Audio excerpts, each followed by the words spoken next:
So the 109th Airlift Wing's mission is to provide logistical support to the scientific researchers who operate in Antarctica.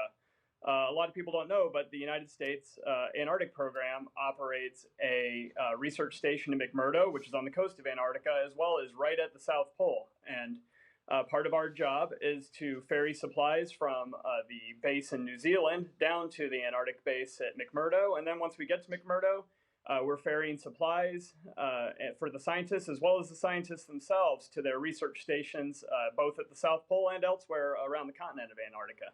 And we're looking at conditions, it looks like conditions that would really delay most airplanes. But how is your aircraft customized so that it can take off as well as land in the kind of weather you find in Antarctica? Sure. Yeah, obviously, when you think of Antarctica, you think of a whole lot of snow and ice, and that's true. There's not really anywhere to put a gravel runway on the Ross Ice Shelf, which is where the research station is. So our landing field's actually directly on the ice on a 70-foot thick piece of floating ice at the edge of the Ross Ice Shelf.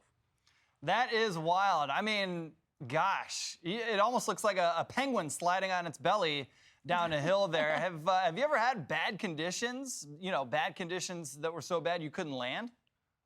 Well, that's the interesting thing about this. So it's about a 2,000-mile flight from New Zealand down to Antarctica in our aircraft.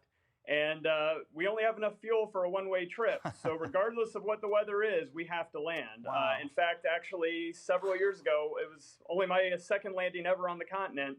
I had to land in a complete whiteout. So literally, we couldn't even see the runway as we were landing. They actually have a special area at the end of the landing strip that's designated for, we call it an emergency whiteout landing area. So would you say that the whiteout was probably the worst weather you've ever experienced that you had to fly in or definitely land?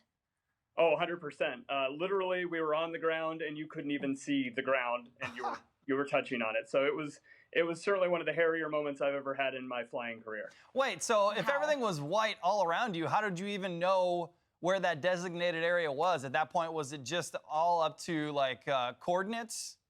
Well, that's a great question. Fortunately, because as the navigator, it's my job to know where we are. So we have a very good radar on the aircraft, as well as 2 radar altimeters. And those radar altimeters give you a very precise readout of exactly how far you are below or above the snow. You certainly wouldn't want to be below the snow. So that's part of my job, is to actually call out to the pilots, 50 feet, 40 feet, 30 feet. And then once you get below 10 feet, you're waiting for the big bump when you hit the ground.